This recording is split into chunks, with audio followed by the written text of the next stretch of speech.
सत्य युग में वीर्य रखना तप नहीं था, सिद्ध थी। आज कलयुग में जहाँ सब कुछ वासना में डूबा है, वहीं वीर्य को रोकना खुद में एक युद्ध है। हर युग में ब्रह्मचर्य का स्वरूप बदला। सत्य युग में आर्षी एक विचार से ही ब्रह्मलोक जा पहुँचते थे। त्रेता युग में ब्रह्मचर्य ने राम जैसे मर्यादा पुरुषोत्तम को जन्म दिया और द्वापर में भीष्म ने प्रतिज्ञा के दम पर महाभारत का रुख मोड़ा। लेकिन अब कलयुग में ये एक बूंद वीर्य तेरे पूरे जीवन का भाग्य तय कर रही है। अब ब्रह्मचर्य कोई चॉइस नहीं, ये तेरा अस्त्र है जो इस अधोगति के युग में तुझे ऊपर उठाएगा। तेरा तेज, तेरा साहस, तेरा आत्मविश्वास सब वीर्य में है। तू जितनी बार इसे वासना पर लुटाता है, उतनी बार तेरा भविष्य तुझसे छिन जाता है। कलयुग में ब्रह्मचर्य ही वो अग्नि है जो तुझे राक्षसी दुनिया से बचाएगी। अगर तू आज भी हंसी मजाक में इस ऊर्जा को गंवा रहा है, तो याद रख, कभी सत्ययुग के ऋषियों को जो सिद्धि मिलती थी, आज कलयुग में वही पाने के लिए तुझे अपना संपूर्ण जीवन तपाना पड़ेगा। बिना ब्रह्मचर्य के शरीर आपका सद ही नहीं सकता।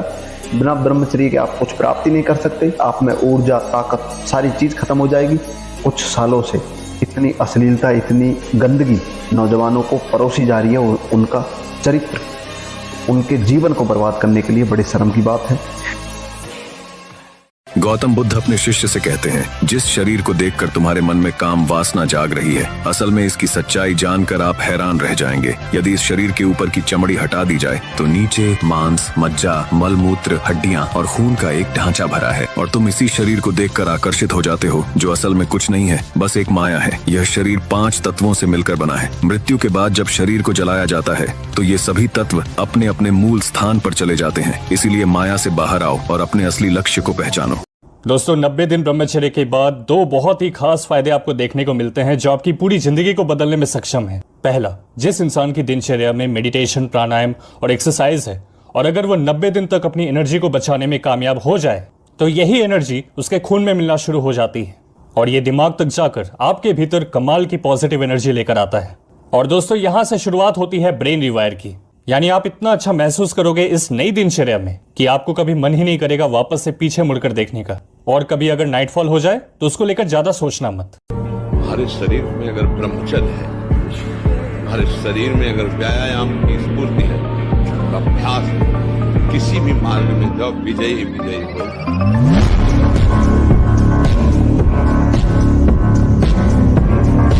अगर आप ब्रह्मचर्य का पालन करना चाहते हैं तो अपनी इंद्रियों को वश में रखें, क्योंकि इनके बिना ब्रह्मचर्य असंभव है। अगर हम अपनी इंद्रियों पर नियंत्रण नहीं करेंगे तो ये हमारे मन को भटकाने और उत्तेजित करने का काम करेंगी, और जब मन उत्तेजित होगा तो इसका सीधा प्रभाव हमारे शरीर और यौन अंगों पर पड़ेगा। यौन अंगों में हलचल होगी और फिर क्या होगा ये आप खुद जानते हैं। हमारी 5 इंद्रियां, आंख, कान, नाक, जीभ और त्वचा हमेशा हमें बहकाने में लगी रहती हैं। कि 18 वर्ष के पहले वीर परिपक्व नहीं होता। वीर जो होता है, जो संतानोत्पत्ति की क्षमता रखता है, 18 वर्ष में वो परिपक्व होता है। अब जैसे 18 वर्ष बाद ब्याह हो जाए तो उसका जीवन बर्बाद नहीं होगा, लेकिन 18 के पहले यदि हो तो वो कच्चा वीर उसकी सब नस नाड़ियों को निचोड़ देता है, उसकी हड्डियों तक का पावर नष्ट हो जाता है, वो मतलब संभलने लायक नहीं रहते। अखंड ब्रह्मचर्य का पालन करने वाला व्यक्ति शादी कर सकता है या नहीं, आइए जानते हैं। एक बार एक व्यक्ति बुद्ध के पास आता है और कहता है, हे गुरुदेव, क्या हम ब्रह्मचर्य का पालन करते समय शादी कर सकते हैं? बुद्ध ने कहा, ब्रह्मचारी व्यक्ति के लिए इस जगत की बहुत सी भौतिक सुख सुविधाओं में एक सुख जो पुरुष को स्त्री से और स्त्री को पुरुष से मिलता है, यानी संभोग का सुख, वो भी मनुष्य को बहुत छोटा दिखाई देने लगता है। और फिर ब्रह्मचर्य को प्राप्त होने वाला व्यक्ति इन सब छोटी छोटी बातों में अपना समय व्यर्थ में नहीं गवाता है। लेकिन यहाँ इसका मतलब यह नहीं है कि ब्रह्मचारी व्यक्ति शादी नहीं कर सकता। ब्रह्मचर्य का संबंध ना तो विवाह से होता है और ना ही वीर से होता है। कुछ लोग अपने अहंकार को बढ़ावा देने के लिए वीर को बहुत अशुद्ध बता देते हैं, जबकि वो यह भूल जाते हैं कि जिस शरीर को वह धारण किए हुए हैं वह भी एक वीर का विस्तृत रूप है, और वीर तो मनुष्य का प्राकृतिक गुण है। यह गुण मनुष्य का ही नहीं बल्कि समस्त प्राणी जगत के जीवों का है। इसलिए ब्रह्मचारी व्यक्ति शादी कर सकता है। जब तक पाणी ग्रहण संस्कार ना हो तब तक ब्रह्मचर्य अवश्य रहो। यदि उस समय तक ब्रह्मचर्य नहीं रहते तो तुम गृहस्थी को ठीक से नहीं चला पाओगे, वास्तविक अच्छे गृहस्थ नहीं बन सकते हो। जो तुम्हारी गृहस्थ की वृत्तियां हैं उनमें तुम सफल नहीं हो पाओगे। सत्य युग में वीर्य रखना तप नहीं था, सिद्ध थी। आज कलयुग में जहाँ सब कुछ वासना में डूबा है, वहीं वीर्य को रोकना खुद में एक युद्ध है। हर युग में ब्रह्मचर्य का स्वरूप बदला। सत्य युग में आशी एक विचार से ही ब्रह्मलोक जा पहुँचते थे। त्रेता युग में ब्रह्मचर्य ने राम जैसे मर्यादा पुरुषोत्तम को जन्म दिया और द्वापर में भीष्म ने प्रतिज्ञा के दम पर महाभारत का रुख मोड़ा। लेकिन अब कलयुग में ये एक बूंद वीर्य तेरे पूरे जीवन का भाग्य तय कर रही है। अब ब्रह्मचर्य कोई चॉइस नहीं, ये तेरा अस्त्र है जो इस अधोगति के युग में तुझे ऊपर उठाएगा। तेरा तेज, तेरा साहस, तेरा आत्मविश्वास सब वीर्य में है। तू जितनी बार इसे वासना पर लुटाता है, उतनी बार तेरा भविष्य तुझसे छिन जाता है। कलयुग में ब्रह्मचर्य ही वो अग्नि है जो तुझे राक्षसी दुनिया से बचाएगी। अगर तू आज भी हंसी मजाक में इस ऊर्जा को गंवा रहा है, तो याद रख, कभी सत्ययुग के ऋषियों को जो सिद्धि मिलती थी, आज कलयुग में वही पाने के लिए तुझे अपना संपूर्ण जीवन तपाना पड़ेगा। जो ब्रह्मचर्य से युक्त होता है उसकी संकल्प शक्ति बढ़ती है।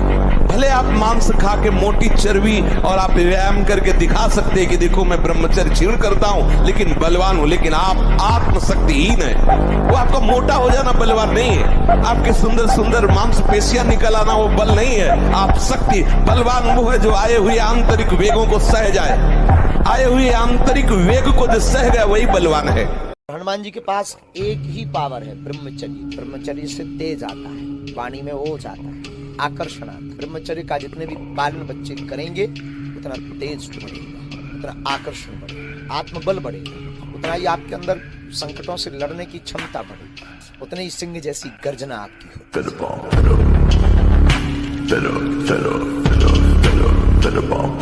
महाराज जी, ना चाहते हुए भी मेरा मन पराई माता बहनों पर दूषित दृष्टि ऐसा हो ही नहीं सकता बच्चा। हम ना चाहे और फिर मेरा मन ऐसा कर दे, ऐसा अपनी बहन पे जाता है।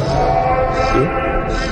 वो भी तो स्त्री है, जैसे अपनी बहन तैसे दूसरे की। हमारी बहन को कोई गंदी दृष्टि से देखे तो कैसा लगेगा? हमको अपनी आंखें संभाल के रखनी, दूसरी बहन बेटियों की तरफ गंदी दृष्टि नहीं देखनी। खूब मस्त रहो। हम कहते हैं मनुष्य जीवन यार मस्ती के लिए मिला है, लेकिन लोग मस्ती समझते हैं क्लब में, मस्ती समझते हैं शराब में, मस्ती समझते हैं मुर्गा उर्गा में। अरे मस्ती भगवान में है यार। कैसी हम ये आपको बताना चाहते हैं कि मांस में शक्ति नहीं है खाने से, ये गंदे आहार में शक्ति नहीं है। सात्विक आहार खाओ, भजन करो, आध्यात्मिक बनो, बलवान हो जाओ। और ऐसे नवीन कर्म करो कि विध्वंस कर दो उस प्रारब्ध कर्म को जो तुम्हें झुकाना चाहता है, मिटाना चाहता है।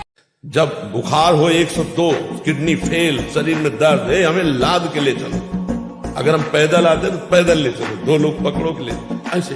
तो आत्मबल अगर हार गए तो फिर क्या क्या? आत्मबल नहीं आना चाहिए। अगर हमने किसी को अपने से बड़े महात्मा को देखा तो जिद चढ़ी कि हम ही इनके जैसे बनेंगे। हार जाना थोड़ी कि हमें कैसे नहीं, हम परमात्मा के अंश हैं। अगर ये भजन करके भगवान के मार्ग में चले तो हम भी वैसा भजन करेंगे। जब बुखार हो 102, किडनी फेल, शरीर में दर्द है, हमें लाद के ले चलो। अगर हम पैदल आते तो पैदल ले चलो, 2 लोग पकड़ो के ले ऐसे।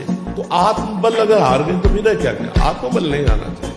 अगर हमने किसी को अपने से बड़े महात्मा को देखा तो जिद चढ़ी कि हम ही इनके जैसे बनेंगे। हार जाना थोड़ी कि हमें कैसे नहीं, हम परमात्मा के अंश हैं। अगर ये भजन करके भगवान के मार्ग में चले तो हम भी वैसा भजन करेंगे। एक ही बार तो मरना है यार, तो दिक्कत का है कि जो कष्ट आएगा उसे भोगेंगे। राधा राधा राधा, बहादुर बनो, एकदम कमजोर मत बनो, मेरी बात मान लो। मृत्यु से बढ़कर कोई खेल नहीं हो। मृत्यु तू मेरा प्रीतम है। पढ़ो विभूतियों में भगवान कह रहे सब कुछ हरण करने वालों में मैं मृत्यु हूँ। जब आप आ रहे तो फिर मृत्यु भयभीत करो। इससे बड़ी कोई घटना होती है? एक कायर थोड़ी इस मार्ग में चलते हैं, सूरवीर। आज से हम नियम लेते हैं कि जितना बन सकेगा हम दूसरों को सुख देंगे। अगर कोई हमें कष्ट देगा तो जहां तक भगवान सामर्थ्य दिए मैं कहूंगा, अगर भगवत धर्म के विरुद्ध होगा तो फिर भगवान जैसा आदेश करेंगे वैसा करूंगा। अगर वहां आवश्यकता पड़ी तो अपने प्राण समर्पित कर दूंगा, धर्म की रक्षा करूंगा। घुटने नहीं टेक सकता, हार नहीं सकता। मैं भगवान का दास हूं, अविनाशी का बच्चा हूं, तुम गिरा नहीं सकते। जितनी बार गिराओगे, जितनी बार गिराओगे उतनी बार हम बलवान होंगे। ये बिल्कुल किसी भी बच्चा के मन में नहीं रहना चाहिए। फेल हो गए तो क्या होगा? क्या हो गया? ये जिंदगी है, इतनी जिंदगी है। हम भगवान के अंश से हारने वाले नहीं है। कर्म से हमें अधिकार है, फल पर नहीं। फल में असफल हुए तो क्या हुए? फिर करेंगे। आगे भगवान सफलता देंगे। इस बार भगवान ने ऐसी कृपा की, आगे और कृपा कर। वो कब तक करें महाराज जी? जब तक सफलता न मिल जाए। मनुष्य जीवन मिला है, जब तक हम अपने उद्देश्य में सफल न हो जाए तब तक निराश नहीं होना चाहिए। युद्ध कर, उठ, हारेगा मारा जाएगा तो स्वर्ग मिलेगा और जीतेगा तो भूमि का राज। कार्य में लगा। तुम्हारी खोपड़ी में बैठ के तुम्हारे हाथ से तुमको जहर खवा देगा, तुम्हारे हाथ से तुमको पंखे में लटका देगा, तुम्हारे हाथ से गोली शूट करवा देगा।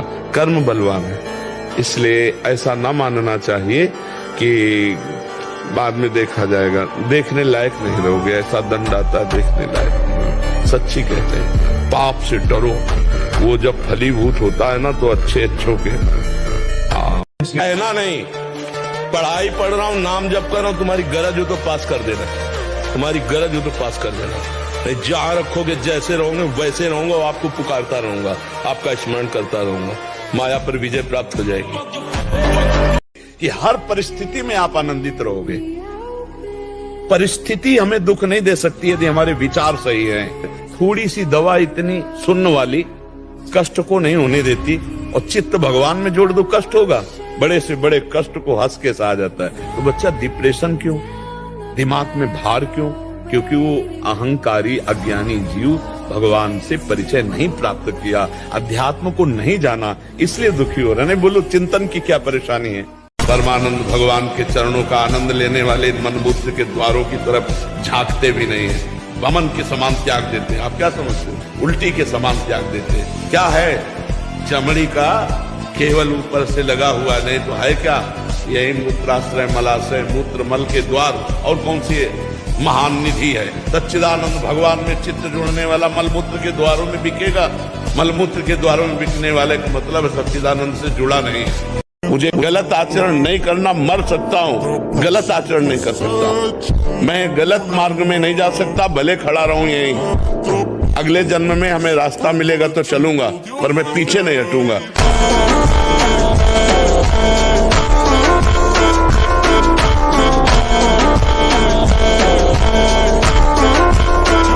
सच्ची कहते हैं तुमसे, सच्ची।